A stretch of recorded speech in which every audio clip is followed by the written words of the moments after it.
Lust isn't just a feeling, it's a trap. One moment you're fine, the next your heart starts racing, your mind goes somewhere it shouldn't. You close the app, you regret it, you repent. But then a day later, it happens again and you start to wonder, what's wrong with me? Why can't I stop? Is Allah still listening to me, or have I already failed Him? Let's be real. In today's world, lust is one of the hardest battles a believer can face. You don't even need to go looking for it anymore. It finds you. It hides in ads, videos, messages, explore pages. Fitna is now just one scroll away. But here's what no one tells you. Feeling temptation doesn't make you weak. Giving up the fight does. And if you're struggling, this video is for you. Because we're not here to shame you. We're here to fight with you. To uncover 5 powerful ways to conquer lust once and for all, with the tools that Islam gave us. Stay with us till the end, because even if you've fallen 100 times, Allah can still raise you in one sincere moment. Number 1. Stop feeding the fire. Starve what fuels your desires. Let's be honest, lust doesn't just appear out of nowhere. It builds quietly. You scroll just for fun, watch something harmless, or click on a profile out of curiosity, and within seconds, your heart shifts. Suddenly, you're not in control anymore. The desire takes over, and by the time you realize it, it's already too late. But here's the reality. No one falls into lust randomly. They fall because they were standing too close to the edge for too long. And that's the trap of today's world. Lust doesn't come knocking with a warning. It comes disguised as entertainment, a video, a reel, a suggestive image, a private message. And here's the shocking truth. Satan doesn't care if it's halal or haram in the beginning. He just wants you addicted to the feeling. That's why Allah didn't just tell us to avoid zina. He said, do not even come near zina. Surah Al-Isra 17:32. Because Allah knows the moment you flirt with the edges, the fire starts. And the only way to put it out is to stop feeding it. So ask yourself, what triggers you? What apps? What pages? What accounts? Be brutally honest. Because here's the powerful twist. The first step to conquering lust isn't spiritual, it's digital. Until you cut the source, the fire will keep burning, no matter how strong your faith is. And maybe you're not struggling because you're weak. Maybe you're just not unplugging from the things that keep you wounded. Number 2, don't let the shame destroy you. Let it drive you back to Allah. There's something no one talks about after falling into sin. The guilt. It sits in your chest like a weight. You feel dirty. You feel fake. You stand for Salah and whisper, Allahu Akbar. But your heart says, how can I face Him after what I just did? And that's where Shaytan strikes the hardest. Not before the sin, but after. He whispers, you're not worthy. Why keep trying? You'll fall again anyway. You call yourself a believer. And if you listen to him long enough, you'll stop trying. Not because you don't care, but because you believe Allah stopped caring about you. But here's the truth Shaytan never wants you to know. Allah loves the sinner who keeps returning more than the worshipper who thinks he's already safe. The Prophet said, every son of Adam sins, and the best of those who sin are the ones who repent. That means your sin doesn't define you, your return does. And that guilt, that pain in your chest, that's not weakness. It's a sign that your heart is still alive. Because the real danger isn't falling, it's believing you're too far gone to come back.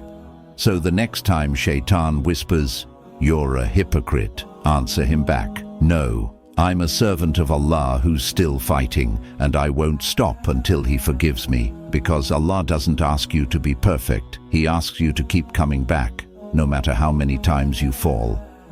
But deal 3. Lust isn't just a desire, it's a subtle cry for connection. Let's be real. Most people don't chase lust because they're evil. They chase it because there's something empty inside. They feel lonely, unseen, unloved. They crave comfort, warmth, escape, and lust offers all of that. But only for a few minutes. It gives you fake love, then leaves you emptier than before.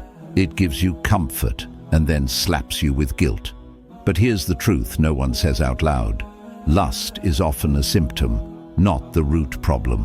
When your soul is starving for connection with Allah, your nafs starts looking for something, anything, to feel better. And lust becomes the easiest drug, but only for a moment. Because nothing, no image, no video, no fantasy can replace the peace of being connected to your Creator. The Prophet said, "There is a piece of flesh in the body. If it is sound, the whole body is sound. If it is corrupt, the whole body is corrupt. Verily, it is the heart." So if lust keeps winning, maybe it's not because you're weak, maybe it's because your heart is starving. Start feeding it again, even if it's one verse a day. Even if your dua is just one sentence, "Ya Allah, I miss you." Even if your salah is rushed, just keep standing. Because every moment you reconnect with Him is a moment you step away from darkness. And here's the twist. Most people fight lust by trying harder, but the real victory starts by loving Allah more. Number 4, you're ignoring the one act that could save you. It's not flashy, it's not new, and it definitely doesn't trend on social media, but the Prophet already gave us the weapon to fight lust, and most people today are completely ignoring it. He said, "O young men, whoever among you can afford to marry, let him do so. But whoever cannot, then let him fast, for it will be a shield for him." A shield. Think about that. The Prophet didn't say, "Just resist." He said, "Fast." Because when you fast, you're not just skipping food. You're telling your nafs, you're not in charge. And here's the part most people miss. Fasting weakens the very thing lust feeds on, your desire to obey yourself over Allah. When you fast regularly, not just in Ramadan but Sunnah fasts too, your eyes start lowering without effort. Your thoughts start clearing, your du'as feel more raw, your control gets stronger. But here's the surprise. Most people today are drowning in lust, scrolling endlessly, falling into haram, repeating the same cycle. And yet they haven't fasted once outside of Ramadan. They're fighting a fire without using the water Allah gave them. So if you're serious about conquering lust, don't just wait for Ramadan. Start fasting Mondays and Thursdays, even one day a week, even one. It's not about punishing yourself. It's about training your soul to remember, I belong to Allah, not my desires. But TL 5, what truly saves you is not willpower. It's fear of Allah when no one's watching. Let's say it straight. Most people who fall into lust don't do it in public. They do it in silence, late at night, behind a screen, alone. That's why the sin feels so heavy, because no one else sees it. No one else knows, but you do, and deep down you know Allah does too. The difference between the one who falls and the one who resists, it's not strength, it's not self-control, it's taqwa. The Prophet told us about 7 people who will be shaded on the Day of Judgment, when there will be no shade but the shade of Allah. And one of them is a person who is tempted by someone with beauty and status but says, "I fear Allah." Subhanallah. Imagine how honored you are in the sight of Allah just for walking away, just for whispering, "Ya Allah, I fear you," when no one else was around, not posting it, not announcing it, just quietly choosing Allah over your own desire. That's not weakness, that's not boring, that's power. Because in a world that says, do whatever feels good, you're the one who whispers, "But does Allah love this?" And here's the twist most people never expect. Every time you resist lust for the sake of Allah, you're not just protecting yourself, you're rising in ranks. You're writing your place in Jannah. You're proving to Allah, my love for you is stronger than my weakness. My dear brothers and sisters, lust is a battle most people are too ashamed to admit. It hides behind silence, behind screens, behind fake smiles and whispered regrets.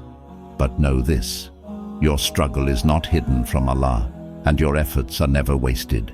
Even if you fall 100 times, even if you've cried after every sin, even if you feel like you're too far gone, Allah still sees you trying, and that alone is enough to begin again. The Prophet said, "Whoever leaves something for the sake of Allah, Allah will replace it with something better." So every time you walk away from a screen, a chat, a moment of temptation, you're not just leaving a desire behind, you're walking towards something greater, towards peace, towards dignity, towards Allah's mercy. Yes, lust is powerful, but so is your soul. So is your heart when it trembles for Allah, and so is your dua when it says, "Ya Allah, I'm tired of this, please pull me out." So make that dua right now. Ya Allah, protect my eyes, my heart and my thoughts. Cleanse me from sins I hide from the world. Replace my cravings with your love, and never let me return to the darkness you helped me escape. If that touched your heart, comment below, "Ya Allah, protect me from hidden sins." Your words might be the reminder someone else needed to take their first step out of the trap. And finally, if this message reached you, liking and subscribing costs nothing, but it helps us reach someone else who's still trapped in the silence you just came out of. May Allah guard our hearts, forgive our mistakes, and give us strength to conquer our desires until we meet Him with a clean soul and a heart full of light.